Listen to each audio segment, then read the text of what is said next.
I've just been asked by a journalist from the Sydney Morning Herald, am I getting a fee for being here today? Where is she? Oh, she's gone. Disappeared. Where is she? She's gone. She's gone. Eh? Can't stand in front. Can't stand in front. No, can't stand in front. So when I said that the question was insulting, had I not answered it, which was an insulting question, of course I would have read about myself, Jones refused to confirm whether or not he was getting a fee. Well, I can say to the Sydney Morning Herald, far from taking a fee, I've actually emptied my pockets out for a lot of people in the bush when they're in a tough spot, and will continue to do so. But this is the kind of nonsense we're taking. The chap over there reporting to Sky said it'd be 5 minutes. I don't know how many seconds in his minute. These are the difficulties that you people are facing, and they're very significant difficulties, and that's why we're talking about the death of democracy. We don't ask any favours. We don't want anyone to do us any favours. We just ask that the truth of the story be presented. That's all. We have a glut of oranges in this country at the moment, something like 100 million extra kilos. We heard from the farmers today that we hear the growers. They're only getting 11 to 15 cents a kilo.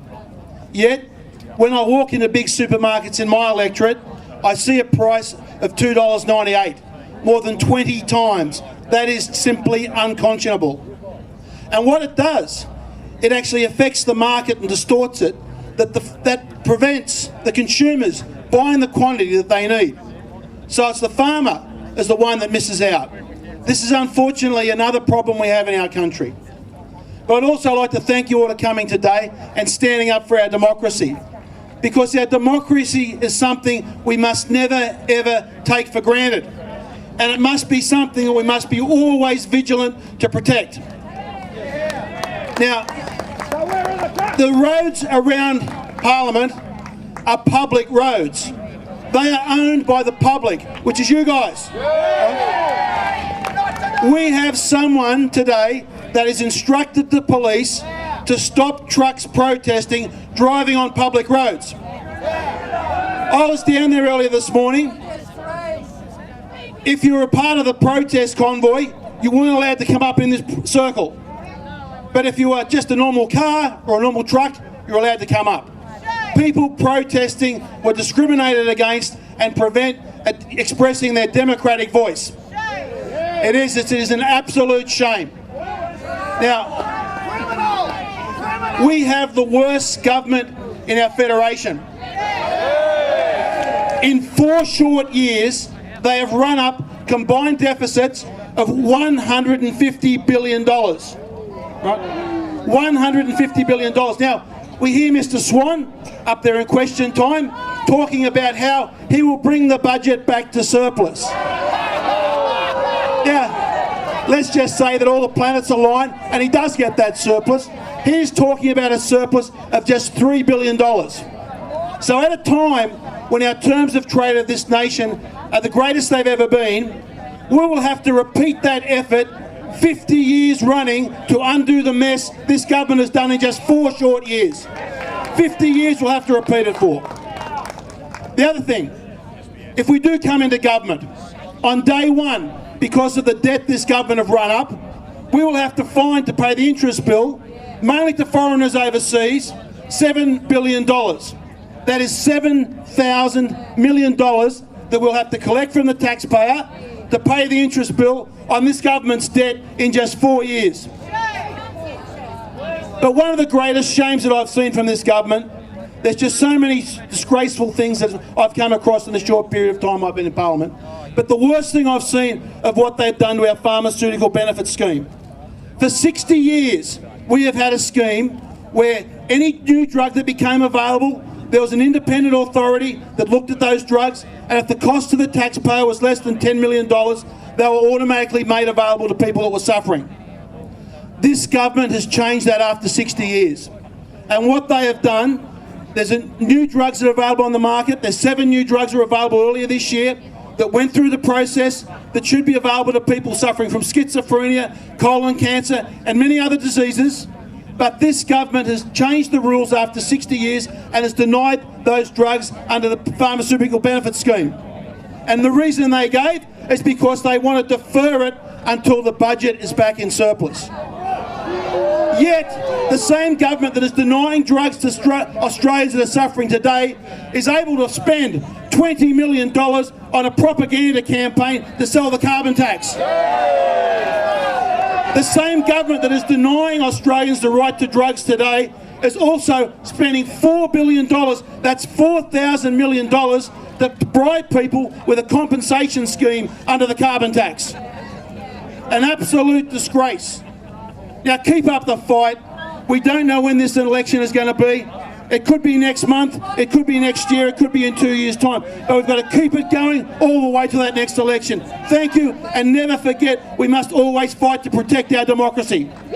This argument about everyone's been allowed up and no one's being blockaded now, you're telling me that you've got a truck with how many tonnes of citrus? Well, we've got 6 tonnes of oranges to give to all the people here. But you can't get the truck up. We've got to find a way to get the truck up here to you guys.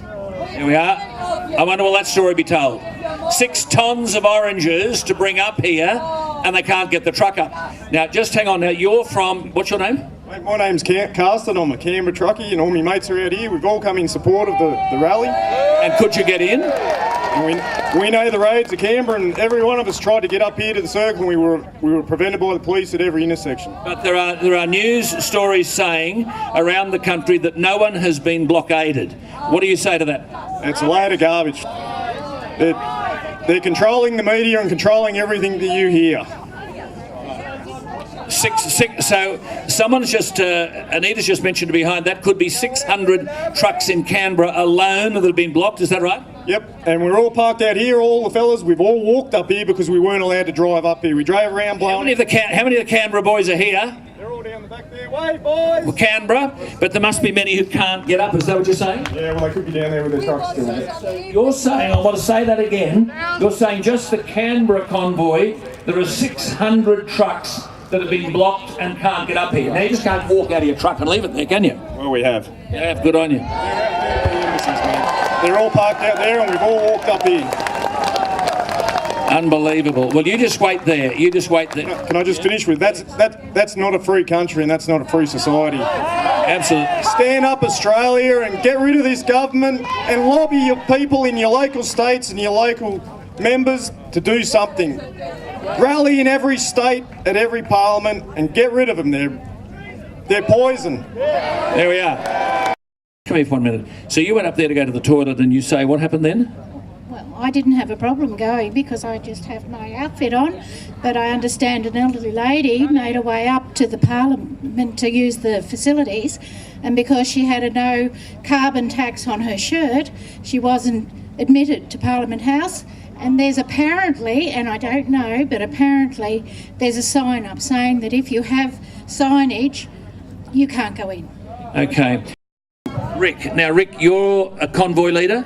Convoy number 11 from Bendigo.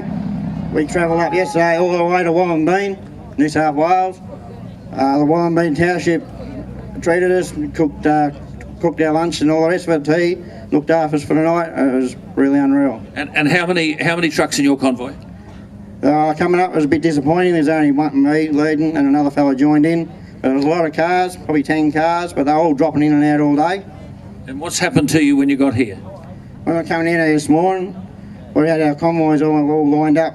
We met up with other convoys and I got pulled up out here on about the border, I'd say it would be, on the ACT border. There's a whole group of motorbike police and police cars and patrol cars. And I just addressed it, they sort of waved me in and I just got out and straight away they into me. They said, come in here, don't make any trouble. The F word was dropped a couple of times. Well, I dropped a couple back at them. And then they said they're going to get in the truck and drive us. Well, good luck with that too. And yeah, so then they said, we're here to help you. They did say they were here to help me after they tried to give me a grilling. And I said, righto. And then they escorted me in and I met up with Nigel and here we are now. Well, I am told, I have to say, that the police today have been very, very good under very significant provocation. It's quite clear that they are taking instructions from somewhere else. And the police have an impossible job at the best of times. And I think the police have done a very, very good job today. It has been a very, very provocative... Yeah, thank you for that. I'd just like to say one thing.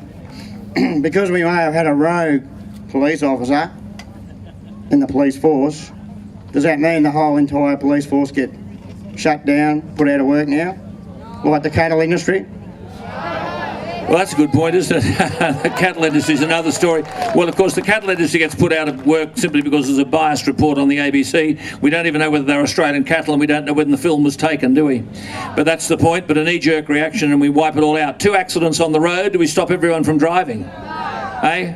2 accidents on the road. But thank you so much for talking with us, Rick. Get up, stand up. Stand up for your right. Get up, stand up. Don't give up the fight.